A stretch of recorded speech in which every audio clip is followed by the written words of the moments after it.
Alright, we're going to blacken the mahi. So, again, nice good sprinkling of blackening seasoning on there, both on the front, pardon me, the top, and on the bottom. Before we blacken anything, you always want to make sure butter goes down first.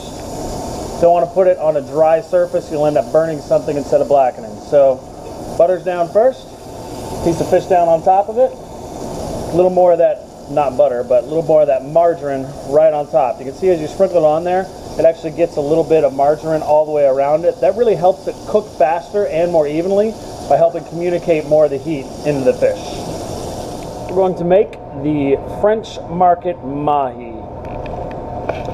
We already have our mahi blackened, ready to go, so we're going to throw together the sauce for it. So, take your saute pan. You want a good 12 ounces of the bouillabaisse base in there. So I got an 8-ounce ladle here, 8 ounces. Coming back, want to make sure I get another good 4 ounces in there. Again, you want plenty of sauce in this dish. You want to err on the side of having a little more sauce rather than a little less.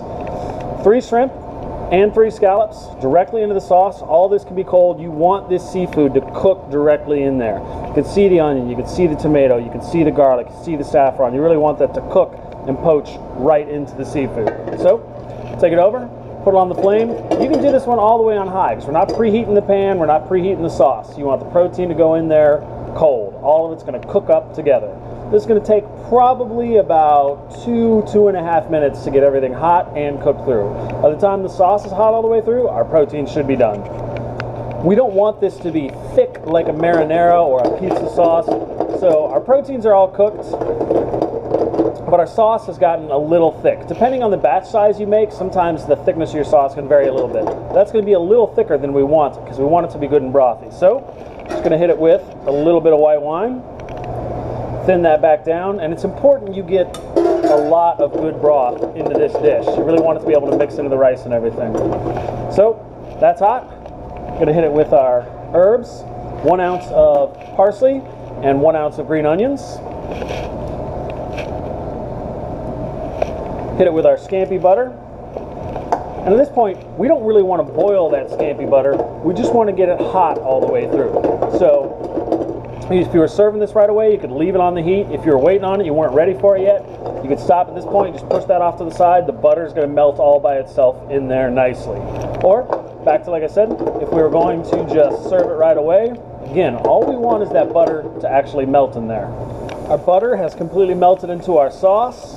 Our consistency looks good. It's not soupy. We still got it nice and brothy.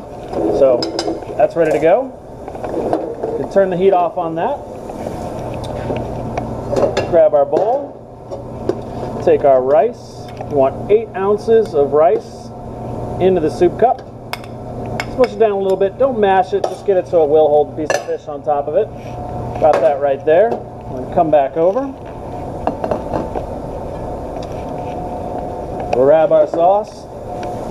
The best way to do this with it, you always want to have that rice down first. So you can basically leave your saute pan still, and we're just going to move the bowl around. So, slowly spin it around. This helps me make sure I get a good mix of proteins all over. You can see the scallops, you can see the shrimp, you can see that they've taken on some of that good saffron color, good saffron flavor. We can still see the tomatoes in there, we can see the garlic, you can see all those flavors working together. By spinning it around, we didn't make too much of a mess on the bowl, and we got Expo to clean that up for us anyway. Come back over with our seafood again, whether it's coming off the grill, coming off the flat top, whether it's a steak, whether it's a piece of fish. Last thing that gets done with everything right before you serve it, brush it with a little bit of butter. Fish is ready to go. That directly on top there. Then we're going to hit it with our saffron aioli. You want to get a good amount of this on there, but not too much. This stuff is expensive and the flavor is very strong. So we're only going to drizzle once this way. We're not going to come back the other way. So again, start it, nice good squeeze. Get a good drizzle on there. Finish it off with just a little bit of parsley. And there you have it, the French market mahi.